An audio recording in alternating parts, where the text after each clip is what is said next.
Bollywood star hero Dhanush పాలిటిక్స్లోకి entry ఇవ్వనున్నట్లు కోలీవుడ్లో వార్తలు విపరీతంగా వినిపిస్తున్నాయి. నిజానికి తమిళనాడు రాజకీయాలకు సినిమా రంగానికి దశాబ్దాల అనుబంధం ఉంది. కరుణానిధి, ఎంజీఆర్, జయలలిత వీళ్లంతా ముఖ్యమంత్రులు కాకముందు సినిమా ఫీల్డ్లో అత్యున్నత స్థాయిలో ఉన్నవారే.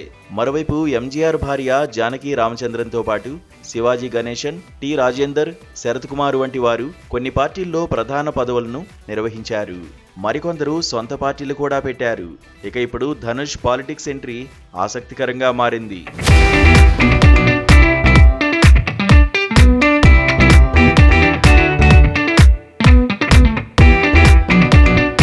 నిజానికి సూపర్ స్టార్ రజనీకాంత్, లోకనాయకుడు కమల్ హాసన్ వంటి వారు పాలిటిక్స్లోకి అడుగుపెట్టి త్వరలోనే రాజకీయాల మాయ తెలుసుకున్నారు. ఆఖరికి నిస్వార్థమైన సూపర్ స్టార్ సైతం సొంత పార్టీ పెడతానని చెప్పి చివరకు యూటర్న్ తీసుకున్నాడు. అందరితో మంచిగా ఉండాలనుకునే రజనీకాంత్ లాంటి వారికి పాలిటిక్స్ పడవని సన్నిహితులు చెబుతుంటారు. అయితే రజనీకాంత్ సమకాలీనుడైన కమల్ హాసన్ మాత్రం సొంత పార్టీ పెట్టాలనే కోరికను తీర్చుకున్నారు.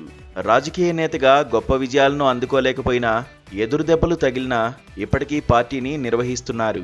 ఆ మధ్య జరిగిన పార్లమెంట్ ఎన్నికల్లో తమిళనాడులో అధికార డిఎంకేకు సపోర్ట్ చేశాడు కమల్ హాసన్.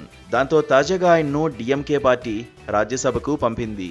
ఇదే సమయంలో స్టార్ హీరో విజయ్ పార్టీ పెట్టడం అందరినీ ఆశ్చర్యానికి గురిచేసింది. జయలలిత మరణానంతరం అన్నాడీఎంకే చీలిపోవడంతో దానిని భర్తీ చేసే క్రమంలో తాను పార్టీ పెట్టి లబ్ధి పొందొచ్చని విజయ్ భావించి ఉండొచ్చు. ఈసారి జరగబోయే తమిళనాడు అసెంబ్లీ ఎన్నికల్లో తమ పార్టీ పోటీ చేస్తుందని విజయ్ చెబుతున్నారు. అందుకే పొంగల్ కానుకగా రాబోతున్న జననాయకన్ తర్వాత ఇక సినిమాలు చేయనని స్పష్టం చేశారు.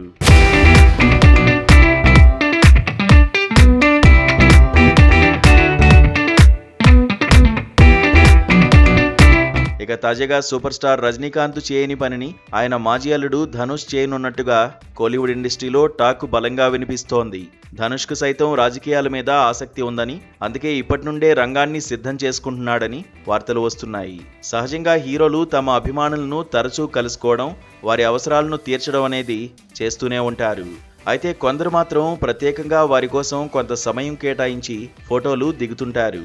తమ సినిమాల విడుదల సమయంలో ఇలా హీరోలు చేయడం పరిపాటి. కానీ ధనుష్ మాత్రం ఇందుకు భిన్నంగా ఇకపై 25 వారాల పాటు ప్రతి ఆదివారం అభిమానులను కలుసుకుని వారితో చర్చించి ఫోటోలు దిగాలనే నిర్ణయం తీసుకున్నాడట. ప్రతివారం 500 మంది అభిమానులతో ఆయన ఇంటరాక్ట్ కాబోతున్నాడట. ఈ కార్యక్రమానికి గత ఆదివారమే శ్రీకారం చుట్టాల్సి ఉన్న ధనుష్ కాలికి దెబ్బ తగలడంతో దానిని 27వ తేదీకి వాయిదా వేశాడట.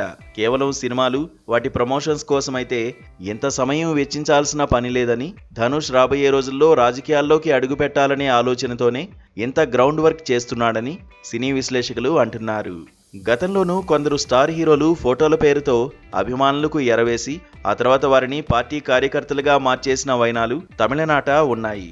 అయితే ధనుష్ రాజకీయ అరంగేట్రం కోసమే ఇదంతా చేస్తున్నాడా లేదా అనే విషయంపై క్లారిటీ రావాలంటే కొంతకాలం వెయిట్ చేయాల్సిందే.